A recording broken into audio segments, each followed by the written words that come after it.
to be sitting here with a very, very special person for the network. This is Mr. Kari Valros, and he is the European ambassador of OneCoin. So he is somebody who drives actually the network in Europe, be it the Scandinavian countries, Germany, UK, but also Russia and Kazakhstan, which are very important markets for us actually. So Kari, how have the last months been for you? Oh, where could I be? Where could I start? So first of all, I'm very happy to be here with you with the new fantastic office. But since I started my travel as an ambassador, it has been an amazing journey for me. I've been a kind of a rock star in the industry a long time, but actually this is created me first time in my life to be a little bit humble, but absolutely honorable to have to work with the people, because I never seen so many happy people in my life ever. So wherever I arrive, people are happy and smiling and very polite, and it feels like a big family which is being created all around. So it's been an amazing experience so far. So I know you want to ask me some questions, but before we do this, I want to ask you one. We all know that I'm more a financial person and not so much in the network, but share with me, why do you think people like OneCoin so much? What is the reason that they get excited by the concept and like it? I think first thing is because there are no demands. It's, you can join and you are not asked to do anything. That is something that people are attracted to. And once they get the right information, which is, by the way, not really available because there is so many wrong information, but once you give them the right information, it's so simple and clear and understandable. And I think because there is no demand and people see that they belong something. Mm-hmm. They belong something bigger, and this is how I think it is the most important thing. Oh, this makes me, of course, very, very happy. Now, you want to ask me a few questions, so go ahead. Well, of course, I work basically in Europe and CIS. So, what Europe means to OneCoin? Well, Kari, we started actually. OneCoin was when we started. It was strongest in Hong Kong and in China. So we opened the first office in Hong Kong, and we received huge support from these markets. China is a very, very interesting country. They love innovations, they love cryptocurrency, and they supported us in the beginning very, very much. Then when I speak about cryptocurrency and the users of cryptocurrency, I believe the emerging markets will be the users actually of cryptocurrency, not so much Europe, because Europe is spoiled. If I want to send money from Bulgaria to Sweden, it's very fast, yeah? It goes really, really fast. Or the guys from Germany to UK. It is not that difficult, like, for example, from Singapore to India. But what for me is special about Europe is Europe normally are the earliest adopters to any technology. Very, very sophisticated people who understand innovation, who are the first ones trying it out. So whenever they get excited about something, it gets quite big actually in the world. All the iPhones and all this, they started in the US, but the Europeans also like this a lot.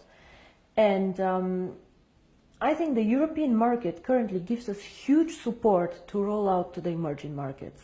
Even if they do not use the cryptocurrency so much, they practically enable all these people who will join later in Africa and in other markets to use OneCoin.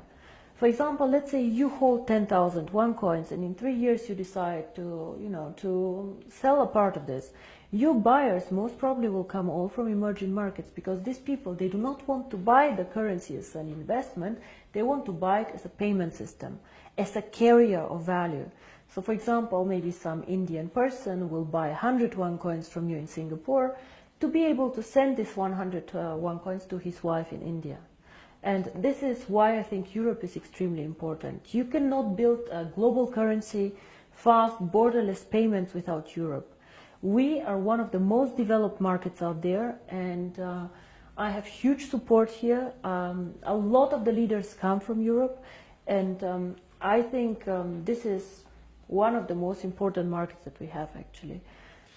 All right, well, I'm working in an area that is pretty much known as a wealthy area. Europeans are a wealthy country, and also Russia, Kazakhstan Ukraine, Right. it's really wealthy countries. And they ask me the questions. Well, I know how I answer, but what is it? Because they are limiting the coin sales. So what is your answer to that? That why we are limiting the coin sales so Now, drastically? I see. How they think that, you know, So your because question somebody is, wants to sell more right. coins. So your question is, some of us mine coins and they go to the internal exchange, Yeah. and some of us sell coins and buy coins. Yeah. So as OneCoin, as I say, is 1 year old. First of all, it's not like Bitcoin. It is not a liquid market yet. So it means that there might be a day where we have huge demand for coin sales or huge demand for coin buying. And this is why we as a company always say buying and selling the coin should never be a reason why you join. The coin actually needs to be used. So we need to have some time, and I say always it's 3 to 5 years until we really manage to have a usability and a liquid market where you can do unlimited sales and buying actually on the market. Until then, Kari, if you do not have limits, for example, what can happen is that one person with a huge sales order or huge buy order can distort the price a lot. And this is what happens to Bitcoin often. I don't know if you see all this going up, down in a very, very big amount. And this is called volatility, and we do not want to have a very big volatility for our coin. People do not understand how it can be that Bitcoin today is worth $500 and tomorrow only 400 within a day. This is very disturbing, and if you are a merchant who takes Bitcoins, you don't want to have this, because you want to be sure that if you take a Bitcoin today, it will not be valued 20% or 30% less tomorrow. Of course, you're very happy if it's valued 30% more, but it goes both sides. Absolutely, yeah. So cryptocurrency is one of the riskiest assets actually out there. High volatility, low liquidity on the markets. So for us to achieve a high liquidity, we need to work first on the value creation of the coin, on the liquidity, and it will take time. So all these people, why we have created this exchange? We have created it so people can learn to trade it, but it's not a self, the idea is not just that we go buy and sell the coin there, but we wait for the usability of the coin. This coin is very, very young. We have so much way to go, but we have created miracles already. So I'm looking very, very positive into the future. But remember, the internal exchange is demand and supply. So you have to find somebody who wants to sell coins to buy, and the other way around. So the company itself is not obliged to buy back your coins or to sell your coins. If I don't have coins, I cannot sell them. Yeah? And as a company, we do not buy back the coins. So it's always you selling your coins to somebody else or somebody else buying from you. Don't forget also a bit the time differences. When China sleeps, you're awake, and so on. So sometimes, as I said, the market is not liquid and not efficient yet. And then the other question is, which relate to that, is that how is the value created? Now, there are two questions I think inside here. First is what is the value of cryptocurrency, and the second is how do we determine today if one coin is valued €1, €2, or €5? Yes. So we have a concept which is called mining difficulty. And there are calculators out there on the internet for Bitcoin. Everybody can Google them. You just Google Bitcoin mining difficulty calculator and you see how this is calculated. It's a very, very simple thing. You calculate, one is electricity costs for the mining, and the second is computer power. So to mine a coin, you need obviously a computer to do some calculations and electricity to get the computer running. So depending on these two things, the mining difficulty grows or goes down. It goes both ways. It can go up, it can go down. The more miner join, however, the more people who want to mine, the higher the mining difficulty goes, because more of them are in the pools. And this is, of course, what happens to OneCoin. So you can simulate this with these calculators. It's nothing that OneCoin invented. And this is how we today measure the value of the coin. Yeah?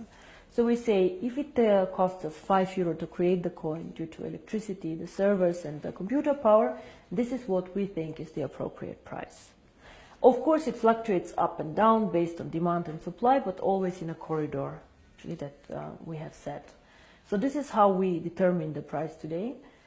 And the second question that you had actually is, but one day we go to the open market, so how do we know what is the value of this cryptocurrency? Why is Bitcoin worth $400 and not 1,000 or whatever? And here in my opinion, there are two things how we determine the value of cryptocurrency. Cryptocurrency is not backed up by anything. We know this. So it's actually worthless. So it's not backed up by gold. It's not backed up by any other asset. OneCoin is not backed up. Yeah? Bitcoin is not backed up. But there's still value inside, and I'll tell you why. One is, first of all, the brand. Bitcoin currently have a very strong brand. Everybody knows them. They were the first one. Of course, there are always good and bad things about the brand, but they are very well known. Milka Chocolate is a very well-known brand. Procter & Gamble are a very, very strong brand. So the more people joining OneCoin and the more people speaking about OneCoin, the stronger our brand becomes. And this, I think, is something that makes us really a family, because if you go in the network marketing approach and go and sell shampoo, it does not make you stronger if somebody on a sideline sells shampoo. Only your downline makes you happy. But here, if another team makes OneCoin popular out there, this makes also your coin stronger and your team stronger. And this is something very, very special about OneCoin, I think. So the brand. And we have currently about 2 million paid members. In the database, we have over 10 million people who know about OneCoin. So we for sure have more users than Bitcoin, for sure.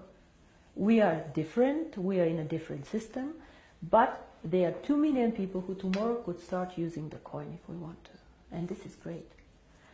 So this is one part of the value, but most people use Bitcoin currently as value storage, like gold. I put it in the safe and I keep it there, which is okay, but a bit of a dangerous concept. Everything that goes up can also go down, and you're not special. You know, and if you're not special, why use OneCoin? Why not use 2Coin, 3Coin, dark coin, or not?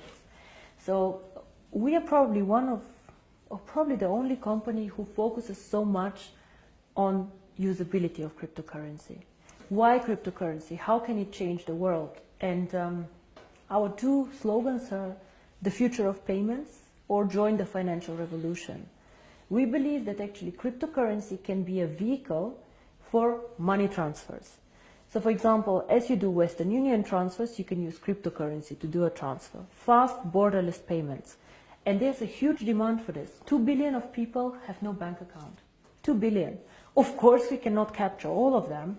But again, if we capture only 10 million or 100 million people, it's a network. It grows so fast. We see what happened. You know, December 2014, I was sitting at my desk and I had a bet with Per Carlson, who is not here anymore, if we will manage to have 10,000 people.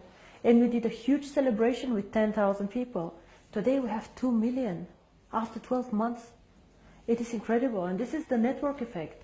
The more people know about OneCoin, the more they will come and the stronger the brand becomes.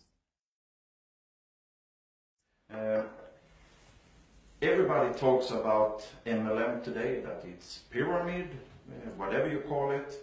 For me, I have worked with this for a very long time. For me, it's one of the biggest industry today in the world. But if I ask you, why did you choose to do MLM, to build this company up? I know that you have a background in financial and everything, but why did you do this?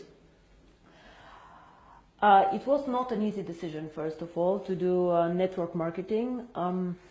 When I started OneCoin, my vision was to do cryptocurrency. And outside in the industry, I did not know the industry well, to be honest. I knew some people who were working there, who are either personal friends or good acquaintances, so who I trusted. But what I saw in the beginning were some companies who really went bankrupt in a bad way, owing money to their members, money to their people. But I also saw some mainly product-based companies who are doing a very, very good job out there and an impressive track record. So I saw that not everybody is bad or not everybody is good. So it's an interesting industry. Why I chose it for my cryptocurrency, I believe that we as a cryptocurrency can be only successful if we have many users in a global network. And to be honest, I did not see a better distribution model for this. I did not see another way to attract people in to the cryptocurrency and these people to be spread out geographically so well. OneCoin can work only if it does cross-border payments. So if I have OneCoin only in China or only in Europe, it will not work well. We need the emerging markets, which is Asia, Thailand, Philippines, India, Africa, very, very interesting. These are the users of the coin. And if I would have gone in a traditional way, let's say with an IPO, with big investment funds, these people can buy, let's say, 100 million of coins, but they keep them, they do not use them. So for me, it was more important to get many, many users, even with a small investment sum or with a small sum that they want to participate with, but spread out geographically. And until now, I do not regret it. It's a very competitive industry. Unfortunately, sometimes I see the concept misrepresented. Yeah? We focus mostly on education, financial education, because in my opinion, nobody can understand cryptocurrency, nobody can understand even the financial world out there without education. So education is our product, and some of our members choose to mine the coin. By the way, I don't know if you know, but currently I checked the numbers, about only 10% of our members mine currently the coin. Oh. Only 10%. So a lot of the people, or I think most of them, actually participate in the program for the education. And this is something that makes me really happy, because this is what we are. We would like to foster a financial revolution, and financial revolution always comes with knowledge, education, and I think this is a very, very big part of the company. Now, Per, you asked me about the future of the network once all coins are mined. Now, I see the network as its own system, as our own ecosystem, and I will never go and sell shampoo in this network. This will never happen, because I have never done a network marketing company before, and I do not plan to do ever again a network marketing company. But the network itself is a value. It's a business that you guys are building. And for us, of course, it's also a value, because we can push our ideas through this network, and we can do a lot of things there. So to me, the ideal future of the network is to push, even when all coins are mined, the value of the coin. Be it to attract merchants for the coin, be it to create products who are connected to the value of the coin. And all what this network should focus on is something that somehow enhances the value of the coin. You guys know that we did some acquisitions, actually some networks that joined us. For example, Conligus, OPN. All these networks somehow helped us to build up the coin. Either they had interesting software for us, or they were geographically interested. But we never let somebody join us just because it's good or just because it's more people. We always strategically think of the future of the coin and how to make it stronger.